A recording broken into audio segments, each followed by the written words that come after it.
Hello and welcome to the B Sound Podcast. It is November 5th, 2021, and we're going to dive right into it today. What's the topic of today? Sex, drugs, and rock and roll. Well, more specifically, drugs, right? Now, it came to me today. Society seems to be obsessed with drugs, especially lately. There's been so much talk, especially about vaccines and things like that. But overall, there's this push to, almost compare what kind of drugs you're on. And being a child of the 90s, growing up in the 90s as a rock and roll type person, I am probably lucky to be alive today. Not that I did a ton of drugs, but I kind of wanted to go over my experience with drugs and what I thought of the whole thing as I progressed in age, right? Now, some of the earliest memories I have of drugs is in grade school. They did this thing, this DARE program or something similar to that. I don't know if the DARE program was around just yet, but the idea of what they would do is they would come to school. You'd have a police officer come to school or a social worker or something like that. And they would bring different drugs in for you to see, okay, this is what marijuana looks like. This is what hash looks like, so on and so forth. And then they would tell you what each one of these drugs did. And I remember thinking when I was a little kid, it was probably fourth grade that this happened. And I remember thinking at the time, wow, this is cool. PCP, this drug can make you feel like Superman. Why am I not taking this? I want to feel like Superman. And they'd be like, well, it's kind of dangerous. You might think you're Superman, but you're really not. And you'll jump off a building and die. Oh, well, I guess that's not cool. I don't want to be out of control like that. But still, kind of cool to make you feel invincible. Because I don't feel very invincible the way it is now. And to me, all the things that they said the drugs did, they talk about acid and how acid made you hallucinate and see things that weren't there. Well, it sounded fantastic to me. I thought, why would I not want to hallucinate? Why would I not want to see living cartoons in real life? That kind of thing. And so drugs from that point on always fascinated me. So their job, trying to do a drug education, I'm not so sure that what they were trying to do was actually educate you against drugs. I almost kind of feel like looking back on it now, and call this some kind of conspiracy theory or what have you, but I would not be surprised if that was kind of a way to put it in kids' heads hey, drugs aren't so bad. You can try some, and we'll work the economy that way or something similar to that effect, right? There's been all kinds of conspiracy theories about how drugs have been planted into inner cities and things. You never know. I grew up in Chicago, and it's totally possible. Let's just say that. But so my first drug experience, I really stayed away from everything other than prescriptions for the most part. I didn't drink. The first time I drank was late in high school, maybe I was 16 or 17 years old. And that was just because I wanted to try it. And my parents were kind of cool enough to say, hey, you can try it. You'll stay in the house. We're going to watch you. Make sure you don't do anything crazy. And I drank until I got drunk. And it took a lot, actually. And I didn't really care for it, to be honest. I was like, it doesn't taste very good. I don't feel very good. It wasn't a very good experience. And I never really did it too much after that. It was just kind of meh, alcohol. And to this day, it's still been like that. I can probably count on two hands the number of times I've actually gotten drunk. I'll have a drink here or there or whatever socially, and it's fine. And I might catch a slight little buzz or something, but I don't really like the feeling of being drunk. I remember a time in particular, I think we were all just out of high school, me and my group of friends at the time. and we decided to just go out on a drunken tear, right? Like somebody got a bottle of Jack Daniels, and we just took turns swigging it, walking around town. And the whole time, everybody would take a shot, take a shot, take a shot. We'd even went to somebody else's house once we ran out and grabbed more. And the whole time, I felt like I was totally in control, and these people were acting crazy. And I was like, why are you guys being so weird? I don't understand. It just never hit me like it should have, I guess. I guess me and alcohol, we don't mix that well. So next, though, the alcohol is the gateway. They say marijuana is the gateway, but I think that alcohol probably is. But that didn't stop me from trying Mary Jane. It took a while. I didn't do that till college. And it was only on happenstance that I happened to find a bag that somebody dropped right outside on my doorstep. Not quite on my doorstep, but like they walked by and they dropped a bag, or they were riding their bike and dropped a bag. And I got in this bag, and it was like a pair of flip-flops, a bag of weed, and like $30, and no ID or anything, so I couldn't get it back to the person. And so I sat on it. I thought, oh, maybe I'll sell this weed to somebody, because I know a few people who like weed. And I called my buddy Jeremy, and he was like, yeah, I'll come over and check out what we found. And I showed him, and he was like, dude, what are you doing? Basically, I was like, hey, do you know anybody who would buy this? I know you know some people who probably would be into this kind of thing. And he was like, yeah, I know somebody who would want it, me. And he sparked up, and he was like, come on, let's do it. And so I was just like, fuck it, I'll try it. And it didn't do shit to me. I mean, we smoked up, and he seemed to have a good time. I was like, I don't know what's going on. It doesn't do anything to me. And I heard that's kind of common, right? So the next time, I decided to keep it after that. I was like, well, he enjoyed it. I might just keep it here. Maybe someone else who comes over will enjoy partaking in this. Or heck, maybe the person who dropped it will come along looking for it and be like, hey, I tried it, finder's fee. But anyway, the next time I happened to try it was, I just got bored one night, and I called my friend Dan over, and you guys might know him as Evil Dan from the Game Beaters. And I said, hey man, I'm gonna smoke this. Would you mind like being my lookout just in case something happens? Because it was my second time. I didn't know if anything would happen. And he had never smoked it, and he agreed, but he wasn't gonna smoke it, right? So I smoked up, and I was like, nothing's happening.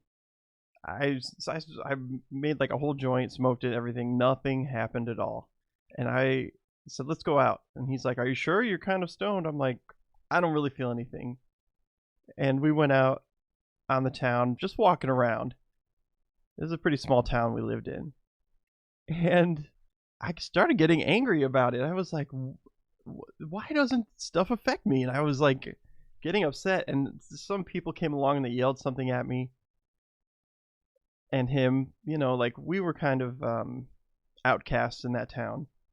And so I was already pissed off that this didn't work. And somebody yelled some stupid shit at us, some derogatory stuff. And I got mad, and I just said, you know what?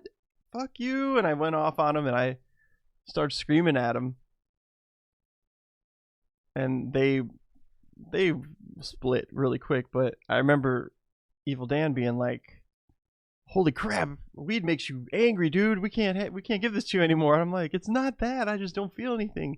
I just don't want people to mess with us. Don't you ever get sick of it? And he's attributes that to smoking, but I don't. But here's the thing. The third time I tried it was the charm, right? I just said, you know what? I'm going to do this by myself. I'm going to put on this Beatles record. And it was either Beatles or Pearl Jam. I can't remember. Probably listened to Beatles, Pearl Jam, and Nirvana that night. But it was amazing. It opened up parts of my mind that I didn't think were there. I heard stuff in the songs that I never knew were there before that you can't unhear afterwards. and just the way the songs hit you, it enhances music better than anything I've ever come across. And so for a long time, I smoked a lot of Mary Jane, like for years. I'd say a good 10 years, maybe even longer. And I still like I'm clean now. I'm really clean actually. And we'll get to all that, but let's just say that Mary Jane was a good way to really open my ears to what music could be. And if I'm not saying like go out and try a Mary Jane, but like I'm sure if you're a musician you probably have already, but you know that there's a difference between listening to a song you wrote and then listening to it again while you're on Mary Jane. It is a whole different world, and you hear it differently than you ever would. It's almost like hearing it from the outside, like you weren't part of that song. It was you get to hear it from the side of the listener instead of the side of the divine creator or whatever you want to call it. So that brings me to the next drug, right? We're just going to go through the whole thing, right? Nicotine, Valium, Vicodin, marijuana, ecstasy, alcohol, and cocaine. Yeah. It's a feel-good hit of the summer, folks. But one of the things that wasn't mentioned in that little line was meth. Now, I did meth once, and this was not, I would not recommend it to anybody, and I did not do it under my own, I wouldn't have done it if I wasn't tricked into it, right? I joined this band, and they were a cover band. We didn't even have a name. I learned a couple covers with them. The one in particular I remember learning is, there's a song by Cheap Trick, their big song. Anyway, I remember working on that a lot, and a couple other just, cheesy songs of the day, one-hit wonders and things like that. And it was just kind of a side project to do. Anyway, so I'm at his house. He's like, "Hey, do you smoke?" And I'm like, "Sure, yeah, I smoke." And he handed me a pipe, and I smoked some ganja with him, and it was all right. It felt okay, and we jammed some more. And then we took another break, and he's like, "Hey, I'm gonna go back and reload the pipe, and why don't you come on in and check out my place and stuff?" So I was like, "All right, let's do that." And I'm in his house and looking around, and it's cool. He's got a lot of cool stuff. He's very much into rock and roll, and got a lot of cool memorabilia and things like that. He packs the pipe up, and he's like, "Here, you get the first hit of this." And I'm like, "All right," and I take it, and I give it back to him. I'm like, "Wow, that tasted weird, and it's strong," and I started feeling my heart pounding. And he's like, "Oh yeah, I actually packed meth in there with that. I hope that's cool." And I'm like, "What?" And I kind of freaked out. And I spent the next like at least 3 hours on the floor of his bathroom in the fetal position, and it sucked. It was maybe one of the most traumatic drug experiences of my life. I thought I was gonna die. I really thought I was gonna die. But, and who knows, maybe I did, and this is all just, the bullshit afterlife. But I digress. And I made it past there. I never went back there again, because I think that's kind of a heinous thing to do to somebody, to trick them into ingesting a substance into their body that they didn't agree to do, right? It's almost like rape or something like that, where you just, you're putting something in you against your will, or like date rape maybe. It's bad, right? Man, this video is going to be, nobody's going to see this, right? Because it's just full of taboo things. I don't think you can say half the shit I've been saying on here, but that doesn't matter. I'm making it anyway. Hopefully you guys are enjoying the stories. So let's see, what else is there? I mentioned cocaine. I did cocaine on, I think one or two times. And that was a really weird experience. I was on a date, and I didn't know this girl very well, and she wanted to get something. She was like very adamant about like, hey, let's go to my friend's house. They got some stuff I want to get. All right, I'll do this. I'll check this out. I'll see what a night of your life is like. You know, we'd been on a few dates anyway, but we went back to this person's house, and there was like a couple kids and a baby there and stuff, and it was crazy to find that the this person sold cocaine, and they hid the cocaine in the baby crib, right? And I was freaking out. I was like, really? That's where you hide this stuff? I mean, I guess that's the last place people are gonna look, but it just felt wrong, right? But you know, when in Rome, I just was there. I was like, all right, I guess that's what she came here for. And we got what we needed, and we left. And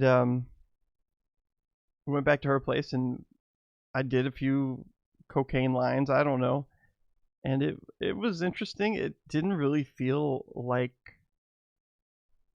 that much different than like drinking a rock star or something like that. It just felt like caffeine, right? It just felt like having a lot of caffeine, you know. And we partied pretty hard after doing it. I'll give her that. I mean, we went all night doing this and that. And it was fun, but I didn't really feel the need to do it again. I thought it was overrated, right? I mean, I'm a caffeine fan to begin with. I drink coffee every day, at least 2 cups of coffee every day. So I like caffeine. But I don't need. I like it in the morning to just wake my ass up, right? Other than that, I don't need to feel the rush all the time. That's just not something I'm necessarily looking for. But I can see its appeal to certain people. The next thing on the list, I've never done heroin. I know a lot of musicians, especially people who came from the 90s, heroin was the big thing.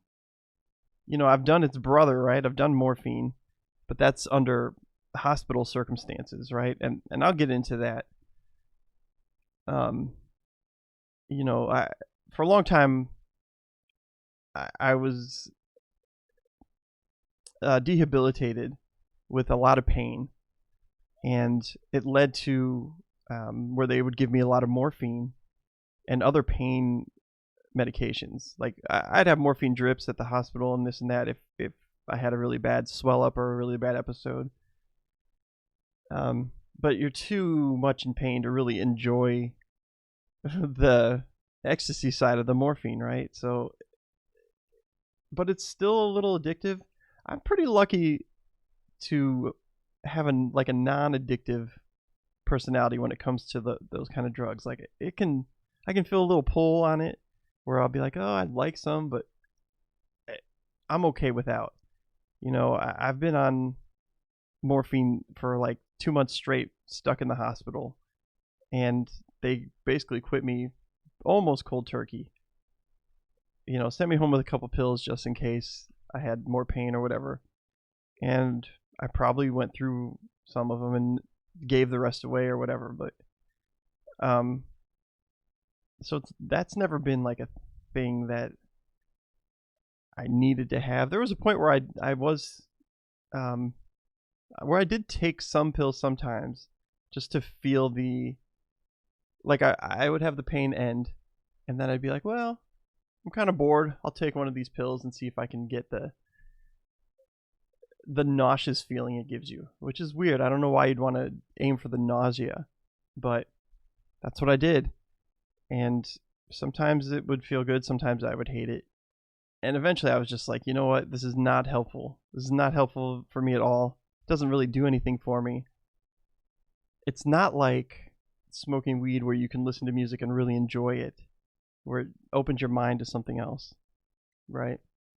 Speaking of things that open your mind to other things, I should tell you my LSD story.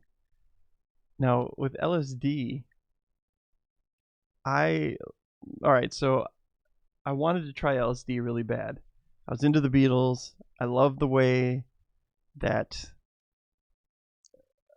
Mary Jane felt when I would listen to music. So, and when you're into the Beatles and stuff, you thought, wow, well they liked LSD. I bet some of this music would sound really cool on LSD. And plus, I remember you might see cartoons and things, you might hallucinate. It sounds like a good time. I'm gonna try LSD.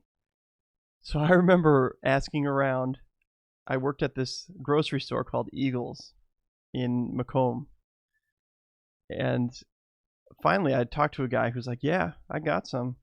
I get it all the time," and I believed him because I've seen him around, and I figured, I've seen him wasted, and not just on alcohol. And I figured, all right, I've been working with this guy for a while. It's like I'm gonna be working with him longer, so I might as well trust him, and I'll buy some from him. Why not?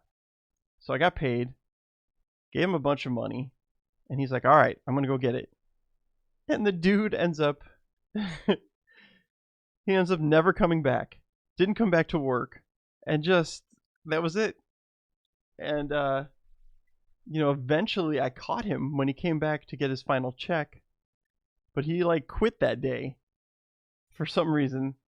And I was like, give me my money back or give me what you owe me.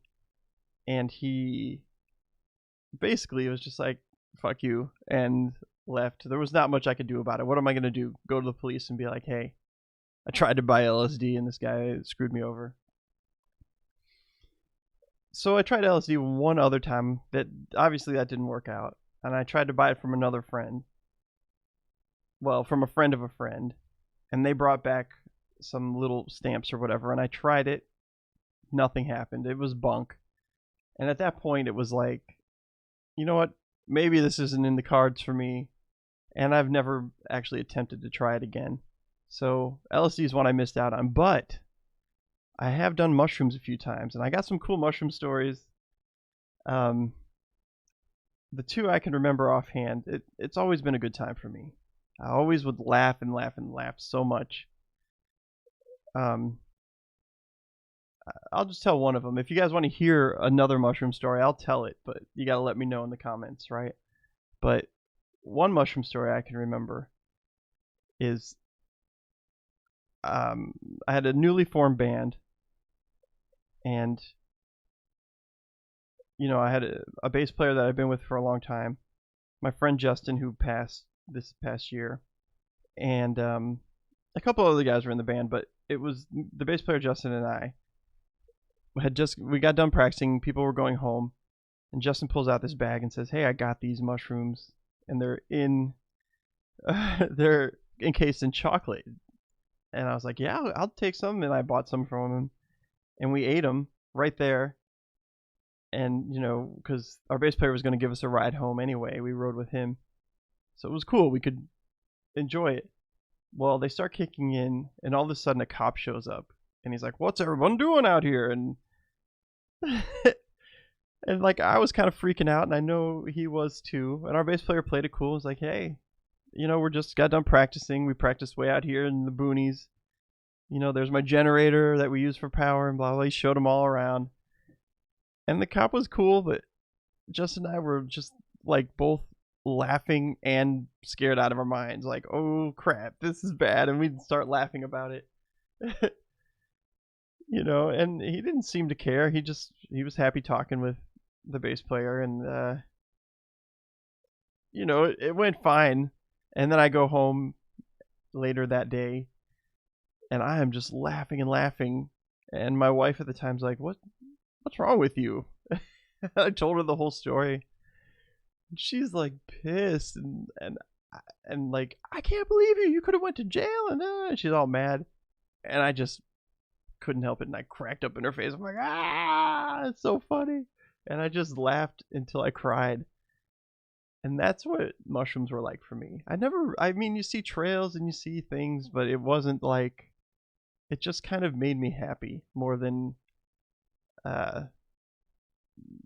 any other like psychedelic thing happening, And the few times I took it, it was very similar results, just in different environments.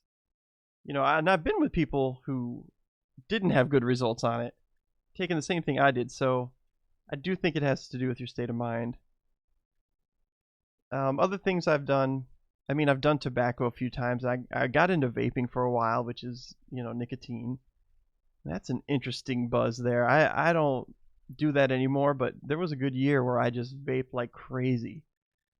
And it played havoc on my body. To this day, I wonder if I have, I right now I have some heart issues I'm trying to get through. And to this day, I wonder if that was part of what caused it. Who knows? But I wouldn't recommend it to anybody. It tasted good. It was fun to do for a while. People would always come up to you at parties and stuff like, "Hey, let me try that vape," and you'd always have some weird flavor. "What do you got today?" I got, watermelon brownie." "Oh, wow, let me try that. It does taste like a watermelon brownie." Whatever. But that's, nicotine, it gives you a weird buzz. It kind of gets your head a little high, but not worth it. Not worth the damage it does to your body. And that's the thing about most drugs, I think, so far. It's like a lot of them are just not worth the damage they do. Once in a while to do something and you let loose and you have an experience, like that's okay, I think. Having a human experience is a fun thing and something we should all do, right? Like, why shy away from an experience once in a while? But you just don't want to be too detrimental. You don't want to go overboard, that kind of thing. And another thing I had for a long time were benzos, right? Like Xanax.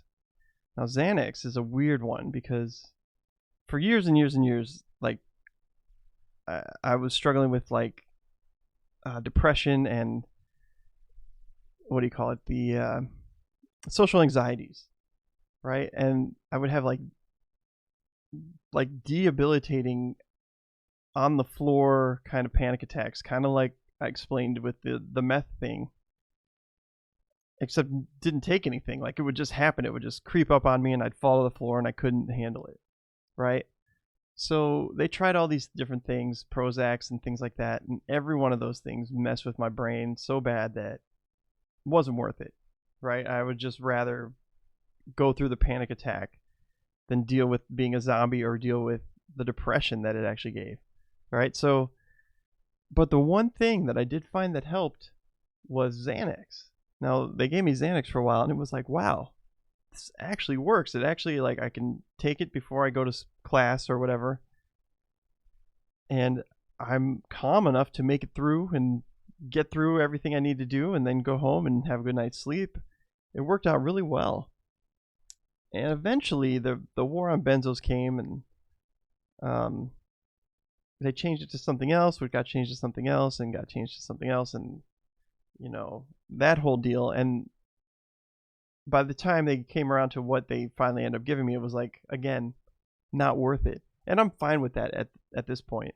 I think that I'm glad that I've learned how to deal with things without taking the medication for it, with just being present, being in the moment, and understanding how to deal with these kind of traumas as they happen. I'm not 100% on it, but I'm way better than I used to be. I'm, a good 95% good on this now. And yeah, that's my long rant on drugs here. Is basically, I feel like as a musician, well, and as a human being in 2021, we're all familiar with some kind of drugs. And I think it's just something to be careful with, like doctors, they have quotas to meet and things like that. They want to get you in and out. They do want to help you, I'm sure.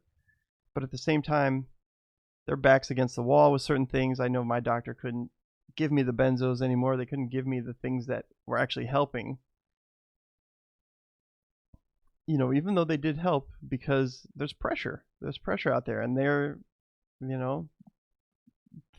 they're basically drug dealers, and they have people to answer to, right? And so I guess my best advice for you is learn to do this all without drugs. Like, go ahead and smoke a marijuana once in a while, you know? Now that it's more legal than it's ever been, I don't do this very often, but maybe once every 4 or 5 months I'll take a gummy or something and listen to music and really enjoy myself. And that's cool. That's an experience. That's, I'm not doing it to run away from anything. And I think that's the big difference, right? Is if you're doing it for an experience, if you're doing it like, hey, let's go out and we'll have a couple of drinks and we'll do this and that, boom, that's an experience. That's fun. But if you're doing it because, like, God, I hate my life, I hate my job, I'm taking these drugs, that's no good. You're just running away from your problems. You're not doing anything about it. You're not even having an experience other than numbing yourself. I don't want to just get all preachy and stuff.